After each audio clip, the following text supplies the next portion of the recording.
Keturis mėnesius iš eilės prieš išeidama iš namų prisipilu 2 tuos pačius plastikinius butelius karšto vandens ir susidedu daiktus. Vos švintant su savo šuniuku išeinu į Klaipėdos skulptūrų parką, kuriame eksponuojama mano grafikos darbų stiklinių paminklų paroda Atmintis. Ši ekspozicija skirta Ukrainai palaikyti ir pagerbti ten žuvusius bei vis dar drąsiai kovojančius karius, nukentėjusias moteris, vyrus, vaikus. Tais rytais dažnai jaučiuosi, lyg būčiau į kapines tvarkyti kapų keliaujantį senutė. Iš dalies šitas jausmas adekvatus, juk skulptūrų parkas tai buvusios miesto kapinės, kurias sovietai sulygino su žeme. Dabar suprantu, kad kurdama šią ekspoziciją gerai neįvertinau, kiek jėgų ir laiko pareikalaus šitie paminklai, bei kokį keistą ir kartais net kiek sizifišką, kitų akims nepasiekiamą performansą pateksiu. Stiklas yra be galo trapi medžiaga, reikalaujanti dėmesio. Vos per kelias dienas, gal net valandas, kūrinys gali pakisti, susibjauroti, o planuotos stiklo savybės reikalingos atskleisti kūrinio idėją jau nebeatliks suplanuoto vaidmens. Iš pagarbos kūrybai, esamai temai, darbų negaliu palikti likimo valiai. Tuo pačiu visada galvoju apie žmogų, kuris ateina pamatyti parodą. Man tikrai svarbu, kad jis ar ji išvystų geriausią jos versiją.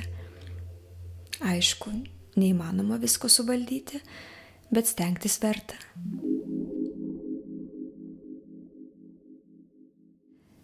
Vis mąstau apie užsibrėžtus naujųjų metų tikslus. Kaip ir kasmet smagu planuoti, bet kai ateina laikas veikti, kažkur tas įkvėpimas pradingsta. Žinau, kad tingėjimą galima įveikti tik griežtuoju būdu ir akimirkai išjungiant protą, kuris atkalba nuo bet ko, kas nepatogu ar nauja. Tokiais atvejais su didelėmis valios pastangomis imuosi veiksmų, net tų kasdieninių. Šiandien man šita paroda ir jos procesas atrodo kiek beviltiškai. Rašymas taip pat. Vakare su šuniuku užsukom apžiūrėti darbų, aplink šiurpiai girgždėjo seni medžiai, ūžė vėjas, tarp plikų šakų švietė tamsiai mėlynas dangus ir turiu pasakyti, buvo nelabai jauku. Keista, bet rytais taip nesijaučiu. Greitai apsisukau ir sparčiu žingsniu išėjau iš parko. Baimė tikrai įsipainioja į neveiksmingumą. Jai negalima pasiduoti.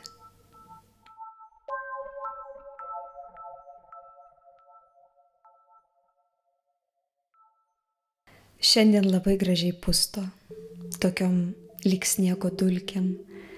Pučia stiprus vėjas, viskas sukuriuoja. Mano paminklai išeksponuoti ant mažytės kalvelės, į kurią reikia palipti laiptukais. Eidama žiūrėjau į užsistovėjusių praeivių įmintus pėdų žemėlapius. Kažkas ėjo vilkdamas koją už kojos, kažkas pasitikinčiai žygiavo reikiamą kryptimi. Viskas perskaitoma. Tuomet atsisukau į savo paliktus įspaudus. Jie pulsavo balansą tarp silpnumo ir stiprybės. Pabandžiau specialiai eiti dar ryžtingiau, labiau išsitiesusi ir po savęs palikti tik tvirtybę. Vidinė ir išorinė laikysena yra labai svarbu. Aš vis pagaunu save sulinkusią, įsitempusią, tuo pačiu ir viduje viskas vyruoja. Poelgiai ir ištarti žodžiai susijaukia. Bandau tai stebėti, nes žmonės, kaip ir gyvūnai, greit perskaito informaciją ir pagal ją ima veikti. Kai aš su savimi pradedu kalbėtis lyg su geriausia drauge, pozityviai palaikau save, savo darbą, viskas keičiasi. Sekasi žymiai geriau. Ateina galimybės, pasiūlymai, kurių taip norėjosi.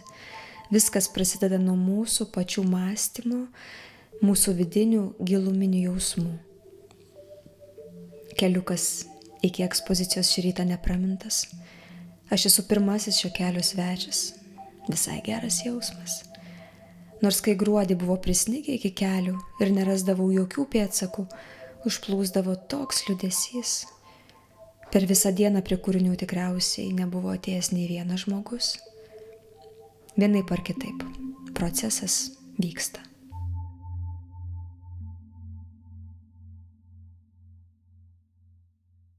Ryte parke vaikščiau lyg autopilotu.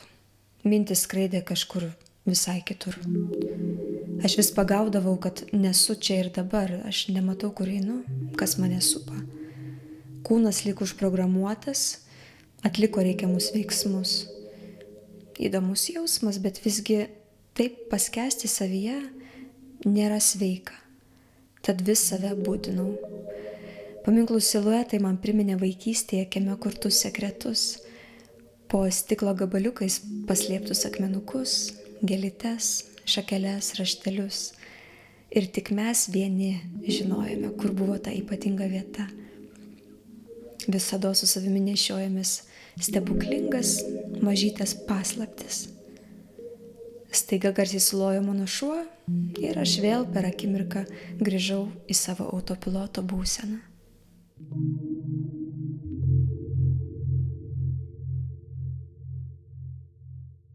Viena diena be manęs parke nieko nepakeitė. Paminklai atrodė taip kaip ir vakar. Gera mažytė pamoka.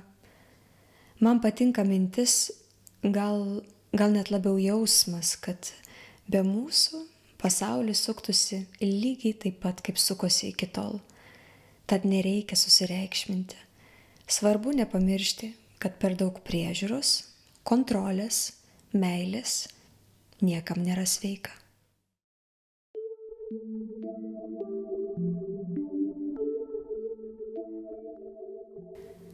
Šiandien man pavyko atsiriboti nuo savęs ir į viską pažvelgti iš kosmoso perspektyvos. Galvoju, koks įdomus reginys. Mane traukte traukia kosmosas. Atrodo tokia ramybė ten viršuje, o žemė dūzgia, nešioja mažyčius mus, mūsų istorijas, dovanoja mums gyvybę. Žvelgi į žemės planetą ir jauti, kad tuo pat metu egzistuoja šitiek daug skirtingų realybių, žmonių, miestų, gamtos. Kažkur vyksta karas, o kažkur ramiai kyla saulė ir žmonės pabudę iš lėto verda ryto kavą. Kai tokiu žvilgsniu stebi žmogaus buitį, viskas taip miela pasirodo, stebuklinga. Eina žmogus pustuščiame pajūrio mieste, kiekvieną mielą dieną valyti stiklinių paminklų. Nešus iš namų vandenį, skudurėlius. Kiekvienas priglaupimas ir judesys yra skirtas taikai. Šis veiksmas tampa lyg malda pačiai kasdienybei. Aš ir esu dalis to dūzgimo. Mažytė, miniatiūrinė dulkelė visatoje. Kažkas mano viduje suspindi, sukirba, kai aš apie tai pagalvoju. Šiandien tokia pavasariška atmosfera, bet kažko jaučiuosi nelabai pakylėtai. Jaučiuosi užsiminėjant niekais, lyg per daug įsikibus į smulkmenas.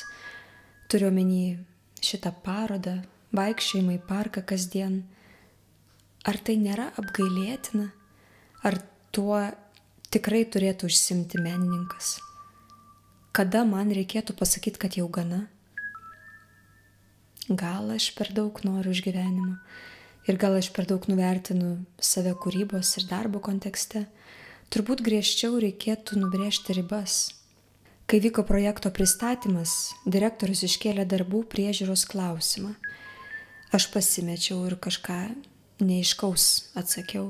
Mano klaida. Daugiau prie šios temos nebuvo grįžta, o juk reikėjo.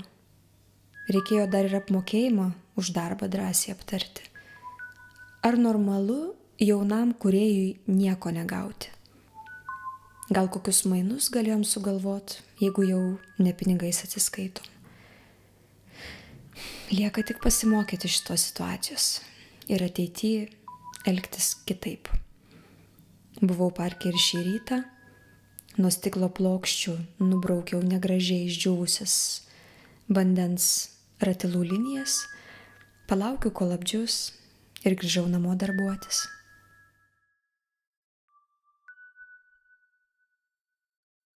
Leidžiu laiką Vilniuje. Gera šią dieną būti čia, juk tokia ypatinga proga. Lietuva jau 33 metus yra laisva. Kai pagalvoji, kiek mažai, bet kaip stipriai į priekį pajudėjome. Visgi stebuklingai, kaip niekur kitur pasaulyje, taikiai, su malda, daina, susivienyje žmonės atgavo savo laisvę, atstovėjo savo vertybės, apgynė namus.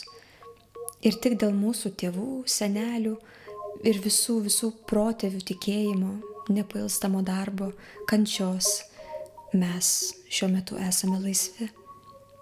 Mes galime nevaržomai mąstyti, reikštis. Nežinia, kur būtume dabar, jeigu ne tie žmonės. Aš esu labai dėkinga kovojantiems Ukrainoje. Dabar mums reikia nepailsti ir visaip, kaip tik galima, prisidėti, palaikant tuos, kurie kovoja ne tik už savo, bet ir už mūsų visų likimą.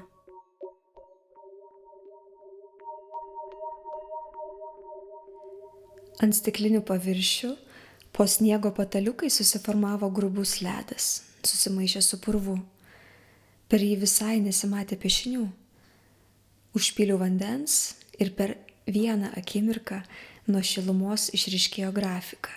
Saulės spinduliukai švelniai krito ant sniego ir vienas iš jų pataikė tiesiai ant paminklo, kuriame pavaizduotas karys. Pavargęs, vos velkantis kojas, bet einantis būtent į tą šviesos blyksnį. Mąsčiau apie Ukrainoje kovojančius karius. Negaliu net įsivaizduoti, kaip jie ten jaučiasi. Kokia plati jausmų paletė turėtų būti jų širdyje, kiek minčių, o gal kaip tik visiškai nieko. Ačiū Dievui, jie nepasiduoda. Kiekvieną dieną vis iš naujo tęsia kovą. Šiandien jiems linkiu stiprybės, kad tik nepasiduotų savo asmeninėje ir visuotinėje kelionėje, kad turėtų progą atsikvėpti, kad pagaliau ateitų pergalės valanda ir kad kariai turėtų kur saugiai grįžti ir kad širdis neapsinuodytų neapykanta.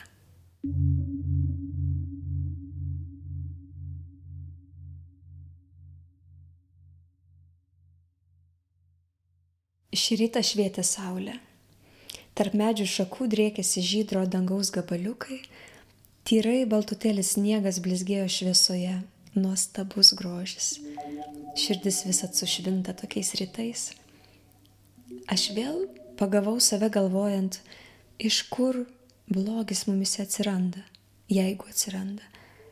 Gal tokia mūsų prigimtis? Bet ar mes negimstame tokie kaip šitas rytas? Ir tik vėliau laikui bėgant žmonės vieni kitus įvairiausiais būdais palaužia, kartais net visiškai sudrasko. Man atrodo, kad būtent taip ir gimsta blogis. Ir jeigu žmonės tą kančią nesirūpina, viskas persiduoda aplinkiniams ir net vėlesniems kartoms. Iš kitos pusės mes visi turim tą blogio sėklą. Pasisekė, jeigu užaugai pakankamai gerose sąlygose ir ta žvėriška pusė nesiaktyvavo. Kas žino, kaip elgtumėmės susidarius kitokioms gyvenimo aplinkybėms. Man patinka Šiaurės Amerikos indėnų pasakojimas apie du vilkus gyvenančius mumise. Baltą ir juodą, gerą ir blogą. Kurį pasirinksime maitinti, tas ir gyvuos. Taip išeina, kad viskas yra mūsų valioje. Norėčiau pagaliau turėti savo studiją, kur galėčiau dirbti kasdien. Tokiu būdu pavyktų palaikyti bent minimalias ribas tarp asmeninio gyvenimo ir kūrybos. Bet bandau savo priminti, kad mano vertė nepriklauso nuo nuveiktų darbų. Žmonės apsigauna, kai laukia įkvėpimo kurti, kai laukia tos nusileidžiančios išganingos mūzos. Darbas gimdo darbą. Ir pačiame procese vyksta visi galimi įkvėpimai. Aš į savo specialybę žiūriu kaip į tokią veiklą, kuri kartais būna monotoniška. Laimi tie, kurie paprasčiausiai nesustoja kurti, ir tie, kurie turi aukštesnius dvasinius tikslus. Jų neturint viskas kliūva ir viskas sekasi žymiai sunkiau. Žinoma, aš nekalbu apie atsitraukimo pertraukas, jos yra be galo reikalingos. Turiu pripažinti, šiandien jaučiuosi kaip keistuolė, turbūt taip ir yra, bet džiaugiuosi, kad drįstu ją būti savimi. Kūryba, jeigu ji nuoširdi, tampa jautrių įvykių, tad menininkas yra pažeidžiamas. Po truputį ant mano kūno auga ta labai reikalinga skūra. Jis su kiekviena diena vis tvirtėja, mažiau žeidžia nejautrus pasisakymai, juk žmonės kalbėjo ir kalbės. Negalima atiduoti savęs jiems suvalgyti ar už tave nuspręsti, kas tu esi. Norėčiau išsaugoti mylinčią, žinančią širdį. Norėčiau, kad man pavyktų nesidairyti į kitų darželius ir vykdyti tik savo užduotis.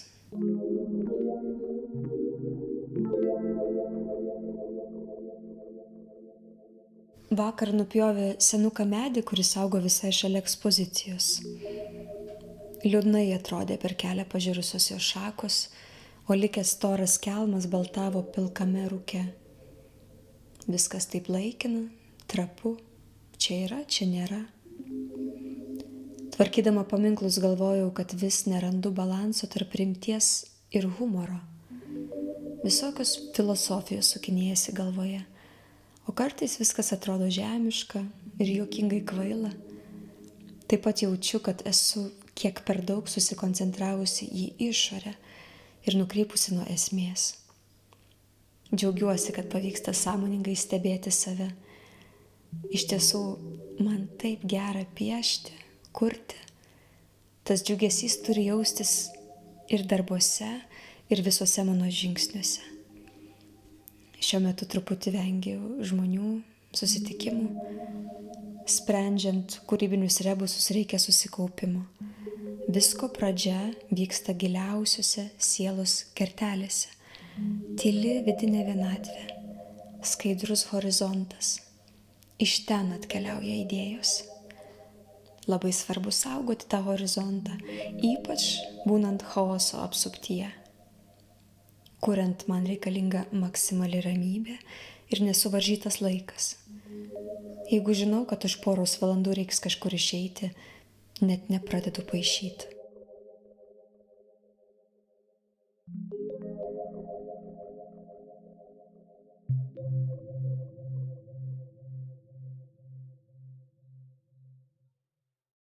Kiek jaudinuosi dėl savo paveikslų namuose.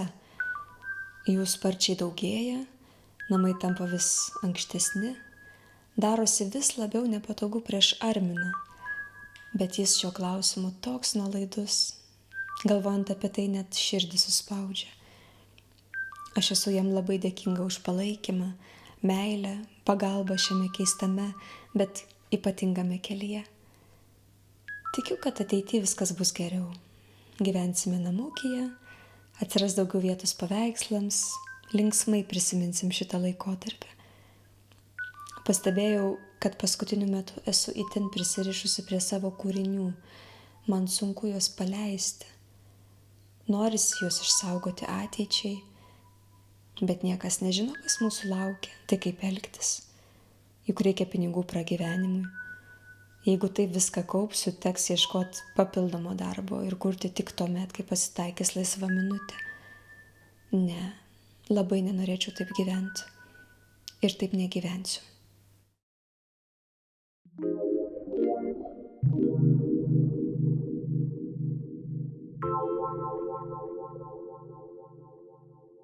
Pamačiau parke ant suoliuko sėdinčią moterį. Kažkada rudenį jai pirkau maisto ir kavos. Pirmą kartą išgirdusi, nepatikėjau, bet iš tikrųjų, jos vardas – Žvaigždelė. Man net pasą parodė. Koks neįprastas, bet labai mielas jos vardas. Paskutinį sykį mačiau ją su savo šuneliu, bet šį kartą sėdėjo viena. Paklausiau apie šuniuką ir ji pradėjo verkti, nes reikėjo jį atiduoti naujiems šeimininkams į saugias rankas. Gatvėje per sunku. Stoviu šalia jos ir visiškai nežinau, kuo padėti. Kaip neteisinga, kad ji čia šąla ant suoliuko visiškai viena, tuščiom rankom. Juk visi žmonės turi teisę į tuos pačius paprasčiausius dalykus - sotų pilvą, stogą virš galvos. Akimirką pagalvojau, kad galėčiau jai pasiūlyti nakvynę, nusipraust, pavalgyti, bet tuo pačiu aš jos nepažįstu. Nežinau, kas slypi už tų akių. Kažkoks žiaurus, neteisingas pasaulis. O aš esu to neteisingo pasaulio dalis ir tąsa. Nesmagiai pasijutau. Buvo tikrai nelengva nusisukti. Prieš atsisveikinant dar užsirašiau jos telefono numerį. Gal pavyks bent suorganizuoti miegmaišį, kurios sakė, kad jai šiuo metu labiausiai reikia. Bet ar aš tikrai išdrįsiu paskambinti? Man atrodo, mes visi esame vienu žingsniu nuo tokios gyvenimo katastrofos. Juk visiems gali taip nutikti, kaip kad jai atsitiko.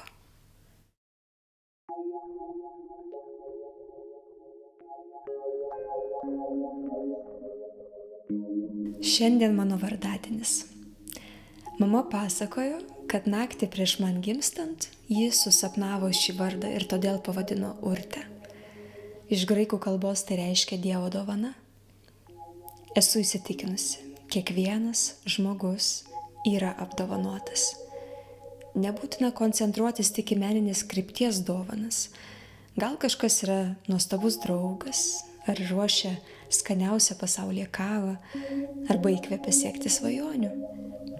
Manau, mūsų užduotis yra pastebėti mums skirtas dovanas, jas išpakuoti ir tuomet padovanoti pasauliui. Šį rytą parke visi darbai buvo užrasoję, švelniai apledyje. Valant stiklo plokštes sukosi nuo šeštadienio niekaip neapleidžiančios mintis apie karą. O kas būtų, jeigu jis atkeliautų į Lietuvą? Kol kas aš neturiu jokio plano. Kai apie tai galvoju, užvaldo baimė. Ir visgi, jeigu visa tai prasidėtų, kažkodėl įsivaizduoju save gatvėje iš karto mirštančią iš siaubo. Tikiuosi, kad nebus progos susidurti su tokia realybė. Šiandien jaučiuosi taip, lyg pravėriau širdies duris baimei ir nerimui. Blogis yra tylus ir nuoseklus. Jis po truputį skverbiasi žmogaus sielą, užvaldo širdį, užnuodija ją ir galutinai sužlugdo. Reikia labiau pasistengti mąstyti šviesiai, ypač karo tema, linkėti savo ir kitiems gerovės, o jeigu visai neišeina, tuomet imti ir mintise kartoti maldas, dėkojant už viską, ką turiu, už patį gyvenimą, vėl ir vėl iš naujo. Tai padeda. Širdis nurimsta per akimirką.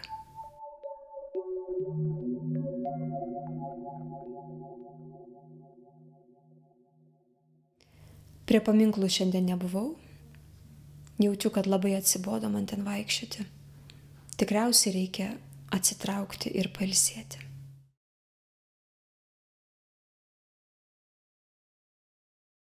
Šiandien vasario 14 diena, Švento Valentino diena, meilės diena.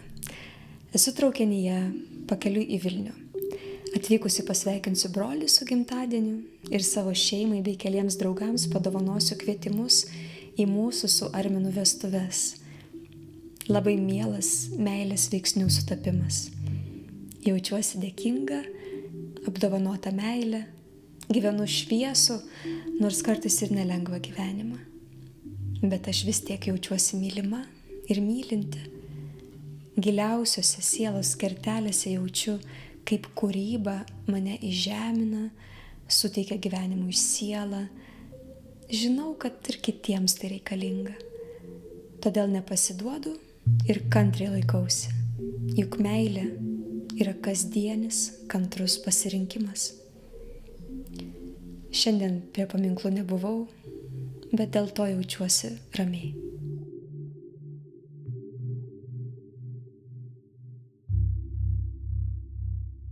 Iš ryto gatvės namukai medžiai atrodė lyg pabarstyti cukraus pudrą.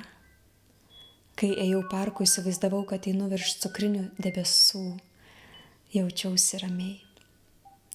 Vakar prieš užmiegant daug mąsčiau apie savo gyvenimą ir į mintis sugrįžo ne viena nuostabi akimirka. Kokia didžiulė dovana yra čia, žemėje, patirti gyvenimą. Kai mintimis peržvelgiau savo nugyventą laiką, supratau, koks jis turiningas, nuoširdžiai iš visos širdies gyventas. Tad būtų nebaisu jį ir palikti. Nors ir turėjau iš pat ryto išvykti į Kauną, susiplanavau laiką taip, kad spėčiau ir iki parko nukeliauti. Švietė saulė, todėl nusprendžiau pasistengti. Gal tokią gražią dieną bus daugiau parodos lankytojų. Tegul šiandien jie atrodo nepriekaištingai. Atvykusi į Kauną ėjau tiesiai į Čiurlionio muziejų apžiūrėti jo paveikslų. Šiurpai bėgiojo po kūną ir ašaros kaupėsi. Toks jausmas, kad šiandien pavyko pažiūrėti tiesiai jam į akis. Jo darbai pilni gelmės, pilni jo sielos. Siurrealu suprasti, kad būtent jis savo rankomis tapė. Jis kvepavo į šias drobes. Jis mąstė apie jas. Įdomu, ar Čiurlionis pasitikėjo savo kūrybą. Spėju, kad buvo kuklus. Grįžtu namo ir su dar didesniu noru kurti pradedu darbus. Vakar eidama parku mintise sau pasakiau tarsi maldą. Visata, Dieve ir visi angeliukai, padėkit man, globokit mane, būkit su manim. Po akimirkos toks stiprus švelnumo jausmas užplūdo mano širdį. Atrodo, lyg pajutau, kaip virš mano galvelės suskrido visas būrys angelų ir vienas iš jų apkabinęs rankom mano galvą pabučiavo, sakydamas taip. Net šiurpuliukai perėjo per visą odą. Nuo pat ryto mąstau apie žmogaus ryšį su visata ir apie tai, kad reikia drąsiai bendrauti su ja. Jaučiuosi mylima.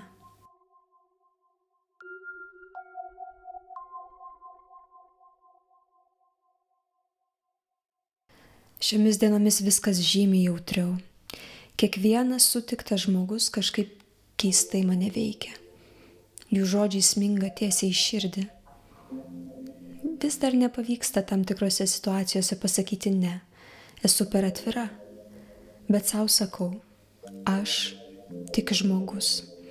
Aš darau klaidas, aš ne visiems patiksiu. Ir tuomet kiek ramiau pasidaro. Iš savęs visada reikalauju maksimalumo, todėl man sunku nuleisti kartelę.